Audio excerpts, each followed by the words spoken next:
Septoplastika operatsiyasi nima uchun kerak? Septoplastik operatsiya bu septa degani burun to'sig'i degani. Burunni to'sig'i hamma insonlarda ko'pincha qiyshuv bo'ladi. Burunni to'sig'ini to'g'irlash operatsiyasi septoplastika deb aytiladi. Septa bu to'siq, plastika burun to'sig'i plastikasi. Xo'p, burun to'sig'i plastiki nima qilinadi? Burun to'sig'i agar o'ngga qiyshayib qolgan bo'lsa, chap tomondagi bo'shliq, o'sha burun bo'shlig'i ikkiga ajraladi. O'rtada burun to'sig'i. O'ng tomon bilan chap tomon. O'ng tomondagi burun to'sig'i keng bo'lib qoladi, chap tomondagi qisqarib qoladi. Nega? Chunki chap tomonga qiyshaygan bo'ladi. Endi o'ng tomondagi burun chig'anosi ishib ketib qolsa, u burundan nafas ola olmaydi. Bu paytda sразу sprey sepilinadi, burun ochishga harakat qiladi. O'sha sprey sepsa burun ochiladi, chig'anosi qisqargani hisobiga.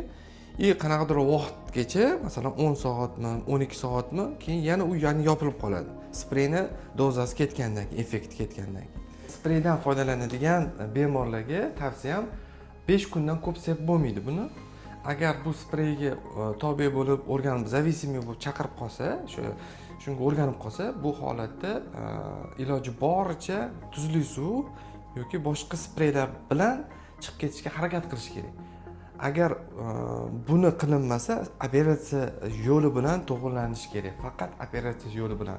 Sprey sepuvchi hamma bemorlarni faqat operatsiya yo'li bilan chiqish mumkin. Faqat operatsiya. Spreydan kecha olmaydi.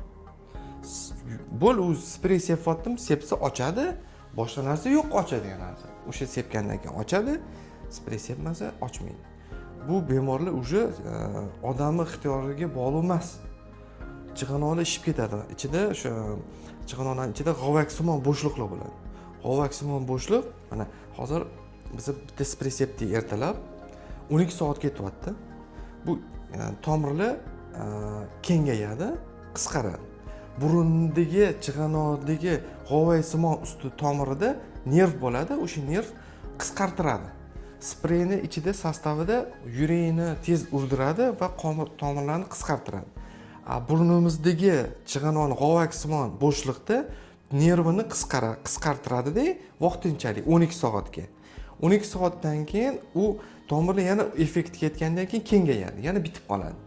Bu bir 3 yildan keyin bo'ladimi yoki 6 oydan keyin bo'ladimi?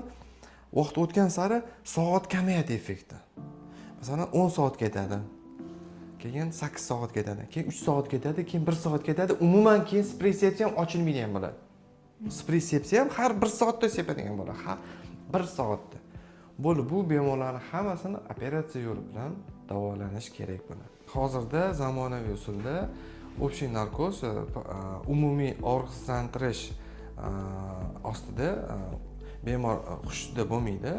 Bizda endoskopik yo'li bilan burundagi qiyshiq tomonini, burundagi to'sig'ini, qiyshiq tomonini olib tashlaymiz va shu operatsiya yo'li bilan amalga oshiramiz. Bemorlarning septoplastikasi davomiyligi 10 minutdan bo'lishi mumkin, yarim soatdan bo'lishi mumkin, 15 minutdan bo'lishi mumkin, 1 soat bo'lishi ham mumkin. Uni holatiga, qiyshiqligi qanchalik murakkab bo'lsa, bu davomiyligi ham cho'ziladi. Shunga qarab, uzog'i yarim soat, 1 soatgacha ham cho'zilishi mumkin. Operatsiyadan keyin bemorda spreyga sepish bo'lmaydi. Burundan erkin nafas olish boshlaydi va bemorda burun qurish mumkin. Chunki operatsiya bo'lgan bemorlarning ko'pincha burun qurishiga olib keladi. Chunki bizani iqlim dengiz yo'q, nam havo emas. Shuning uchun bu bemorlarni, operatsiya bo'lgan bemorlarni burniga o'sha uyiga увлажнитель воздуха qo'yib qo'yish kerak, uyda namlik bo'lishi kerak.